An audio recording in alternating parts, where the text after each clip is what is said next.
اللہ تعالیٰ کے نیک بندوں سے دعا کروانا کیسا ہے؟ یہ اس کو انڈائریکٹ آپ کیوں کہتے ہیں؟ صحابہ کرام علیہم الرضوان کیا نبی کریم صلی اللہ علیہ وسلم کی خدمت میں حاضر ہو کر بہت سارے مسائل میں درخواست گزار نہیں ہوئے کہ یا رسول اللہ آپ میرے کوئی بیماری کے لیے کرتا ہے، کوئی پانی کے لیے کہتا ہے یا رسول اللہ پانی نہیں ہے، کوئی اپنی دیگر مسائل کو ذکر کرتا ہے اور سرکار ہاتھ اٹھا کے دعائیں فرماتے ہیں؟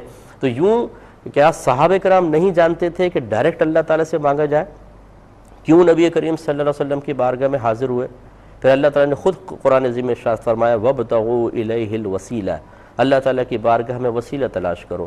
ایک مقام پہ ارشاد فرمایا وَلَوْ أَنَّهُمْ أَوْ ظَلَمُوا أَنفُسَهُمْ جَاءُوكَ فَاسْتَغْفَرُوا اللَّهَ وَاسْتَغْفَرَ لَهُمُ الرَّسُولُ لَوَجَدُوا اللَّهَ تَوَّابًا رَحِيمًا۔ اے حبیب، اگر یہ لوگ اپنی جانوں پر گناہ وغیرہ کے ذریعے ظلم کر بیٹھے تو آپ کی بارگاہ میں حاضر ہوں، پھر اللہ تعالیٰ کی بارگاہ میں استغفار کریں اور یہ رسول بھی ان کے لیے استغفار کریں تو یہ لوگ اللہ تبارک و تعالیٰ کو ضرور بخشنے والا مہربان پائیں گے۔ سوال یہ پیدا ہوتا ہے کہ ڈائریکٹ کیوں نہیں فرمایا کہ ڈائریکٹ مجھ سے معافی مانگ لے؟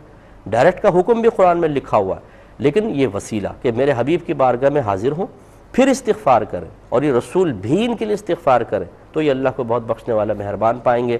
تو خلاصہ کلام یہ ہے کہ اس قسم کی باتیں بیان کر کے سادہ لوگوں کو، مسلمانوں کو پریشان کرنا، ان کے دل میں تشویشیں پیدا کرنا، ان کو تذبذب میں ڈال دینا قطعاً غیر مناسب ہے۔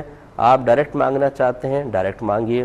کوئی اگر بزرگوں کے پاس جا کر ڈائریکٹ بھی مانگ رہا ہے اور بزرگوں کے پاس جا کر ان کو وسیلہ بنا کر اللہ تعالیٰ کی بارگاہ سے طلب کر رہا ہے تو بھائی کون سی پریشانی کی بات ہے؟ میدان محشر میں لوگ ڈائریکٹ ہی مانگ رہے ہوں گے لیکن حساب کتاب شروع نہیں ہوگا، پکار رہے ہوں گے، گڑ گڑا رہے ہوں گے، حساب کتاب شروع نہیں ہوگا۔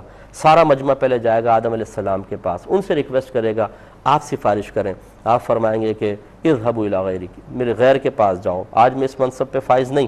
نوح علیہ السلام کے پاس جائیں گے، ان کو بھیجیں گے ابراہیم علیہ السلام کے پاس، وہ موسیٰ علیہ السلام کے پاس، وہ عیسیٰ علیہ السلام کے پاس، وہ ہمارے نبی کریم صلی اللہ علیہ وسلم کے پاس بھیجیں گے۔ تو ہمارے آقا یہ نہیں فرمائیں گے کہ بھئی ڈائریکٹ اللہ سے مانگو، میرے پاس کیوں آئے ہو تم چل کر؟ نہیں، سرکار فرماتے ہیں میں سجدہ ریز ہو جاؤں گا۔ اللہ تعالیٰ فرمائے گا ارفع رأسک یا محمد، اے محمد اپنا سر اٹھائیے، سل تعطا، آپ مانگیے عطا کیا جائے گا، اشفع تشفع، آپ شفاعت کریں آپ کی شفاعت قبول کی جائے گی۔ پھر سرکار شفاعت فرمائیں گے اور حساب کتاب کے دروازے کھلیں گے۔ جو ڈائریکٹ والے بھائی بہن ہیں جو اسی پر اصرار کرتے ہیں وہ یقیناً سرکار کی بارگاہ میں مانی جائیں گے، وہ ڈائریکٹ پکارتے رہیں گے تو ڈائریکٹ میں تو حساب کتاب شروع ہی نہیں ہوگا۔